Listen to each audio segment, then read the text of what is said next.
কিভাবে গরুর হোঁস নারকেল দিয়ে রান্না করি সেই রেসিপি আজকে আপনাদের সাথে শেয়ার করব। চলুন সবাই রেসিপিতে চলে যাই। এখানে আধা কেজির মতো হোঁস আমি কেটে ধুয়ে নিয়েছি, ভালো করে ধুইতে হবে। তারপরে এতে একটা পাতিলে দিয়ে দিছি পরিমাণ মতো সরিষার তেল, তারপরে পেঁয়াজ দিয়ে দিচ্ছি, তারপর রসুন বাটা, আদা বাটা, তারপরে জিরা বাটা। জিরাটা একটু বাটি দিবেন, তাহলে খেতে ভালো লাগে।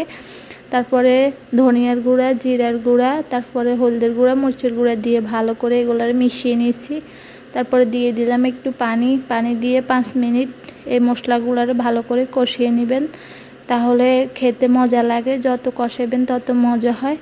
তারপরে এটা আমি দিয়ে দিলাম এখানে হোঁসগুলা দিয়ে ভালো করে নেড়ে ছেড়ে ঢাকনা দিয়ে দেব। এখন একটু ভালো করে হোঁসগুলা কষাই নিতে হবে। কষাই নেওয়ার পরে আমি ওই যে সিদ্ধ করার জন্য একটা পানি দিব আর কি। এখানে চাইলে আপনারা গরম পানিও ব্যবহার করতে পারেন। আমি ঠান্ডা পানি দিয়েছি। ঠান্ডা পানি দিলে একটু সিদ্ধ হইতে দেরি হয়, গরম পানি দিলে একটু সিদ্ধ তাড়াতাড়ি হয়ে যায়। তো এই তো এদিকে আমার প্রায় সিদ্ধ হয়ে আসছে। এখন আমি নারকেল দিয়ে দেব। নারকেলগুলো ভালো করে মিহি করে বেটে নিলাম। আপনারাও চাইলে মিহি করে বাটি নিতে পারেন। তারপরে দিয়ে দেব পানি। এই পানিতে আমার হোঁসগুলো রান্না হয়ে যাবে। পানির পরিমাণটা একটু কমিয়ে দিবেন। তো এই তো একটু ঝাল বেশি করে দিবেন, কারণ নারকেল তরকারির মধ্যে একটু ঝাল দিলে মজা লাগে।